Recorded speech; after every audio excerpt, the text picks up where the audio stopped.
Yo, what's going on, YouTube? And welcome back to Goal Line Hockey. It's your boy, Kevin Forte. Guys, we're taking a look today at the Carolina Hurricanes as we continue this season outlook series. If you want to stay tuned for the rest of the season outlook series, or you want to look back at the teams we've already done so far, make sure to give this video a big thumbs up and an even bigger subscribe down below.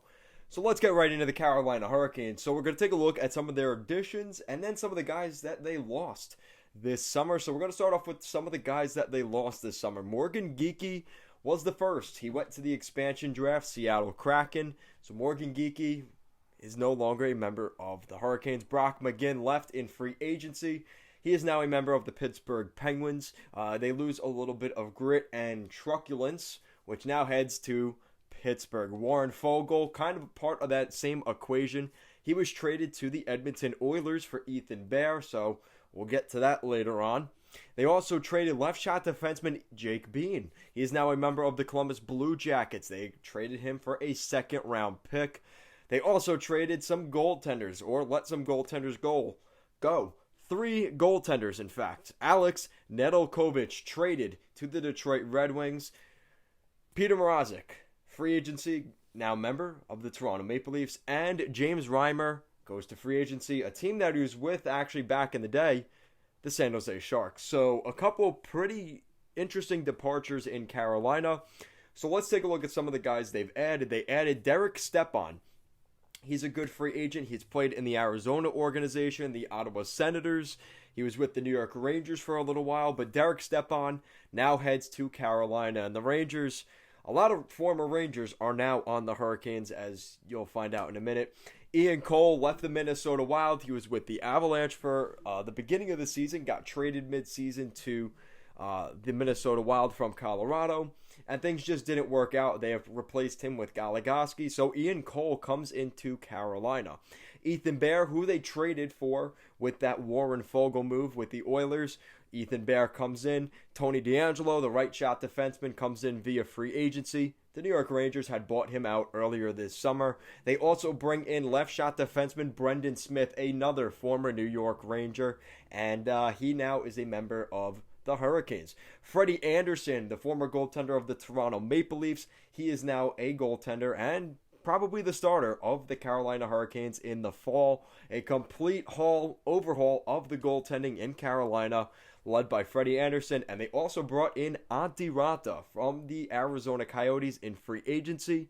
He is also a member of the Hurricanes. So a couple of interesting moves for the Hurricanes this summer, specifically in between the pipes, but also looking at their top point producers. Sebastian Aho, by 14 points, led the team in points last season. Sebastian Aho with 57 points.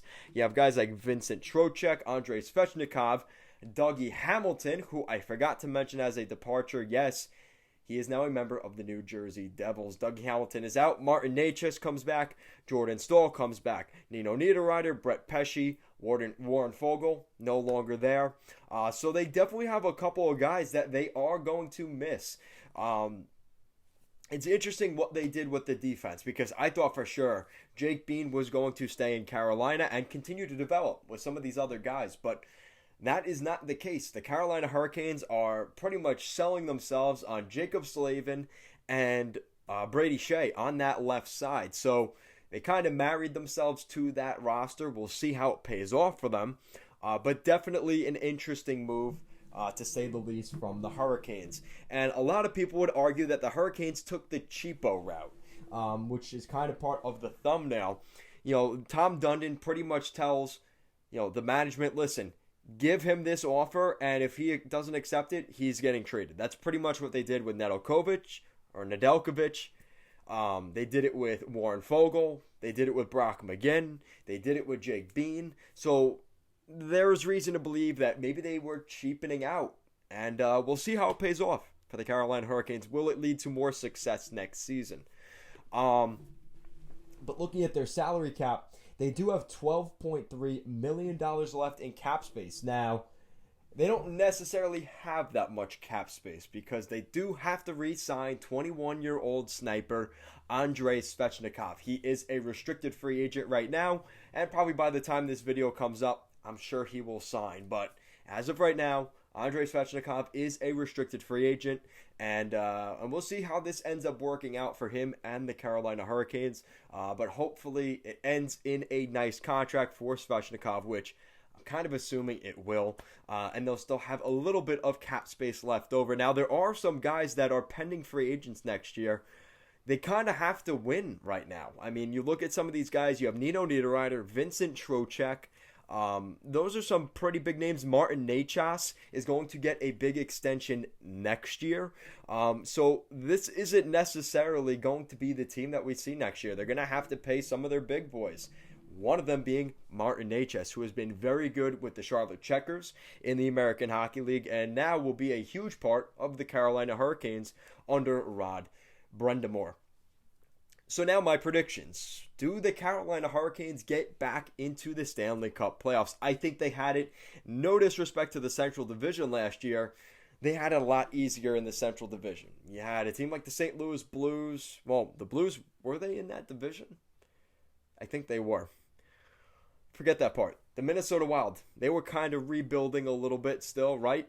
You had teams like, I don't know, maybe the Chicago Blackhawks. They didn't do so well last year, right? So there's another team. The Dallas Stars kind of had a down year. So they were able to get in a little bit easier, right? The Florida Panthers, the Carolina Hurricanes, and Tampa Bay Lightning and Nashville were the 4 playoff teams last year. So in the Metropolitan Division, now that they're back in that division, it is going to be a lot more difficult because you subtract the Boston Bruins and the Buffalo Sabres. You probably wish that the Sabres were still in the Metro, but you bring in the Carolina Hurricanes and you bring in the Columbus Blue Jackets, who are also in the Central. So I don't know if that's a good payoff. I think the Hurricanes are better than the Bruins, you could argue. And you could also argue that the Blue Jackets are better than the Buffalo Sabres.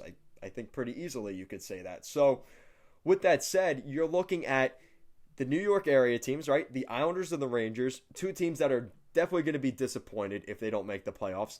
You have the New Jersey Devils, who are making a run for themselves at potentially getting in those said playoffs. You have the Pennsylvania teams. You have Philly and Pittsburgh. That's 5 teams right there. And I didn't even talk about the Washington Capitals or the Carolina Hurricanes. There are legitimately 6 or 7 teams in this division that can compete for the playoffs.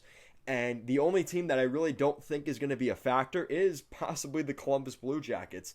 But everybody else in this division will be disappointed if there's no playoffs there. And at maximum, 5 of those teams will get in. Remember, it's the 3 best teams in your division, and then the rest of the conference, whoever's outside of those, 2 of them get in after that, which means at best only 2 of these teams are going to be disappointed. At maximum, potentially 4 of these teams could be very upset in the springtime next year. So let me know what you guys think in the comment section down below. Do the Carolina Hurricanes get into the postseason next year? Honestly, I think they do. I think we're going to see a situation where we have the Hurricanes, the New York Islanders, and this is where it gets difficult because I would like to say Philly gets in, but I don't think that's guaranteed. Pittsburgh, they're kind of on a downspin. Washington, how much more does Washington have to give? So one of those 3 teams, either Philly, Pittsburgh, or Washington, gets that spot. But I do have the Carolina Hurricanes making the playoffs in 2022. So let me know what you guys think in the comments down below. Will the Hurricanes make the playoffs, or will they be at the draft lottery? Let me know your thoughts in the comment section down below. If you guys like what we're doing here at Goal Line Hockey and want to help us get some more growth on the channel, we just hit 1.5K subscribers. Thank you so much for the growth of this channel. It has been absolutely unreal, and I couldn't do it without you guys, so thank you very much. As always, thank you so much for watching this video, and I will see you guys next time.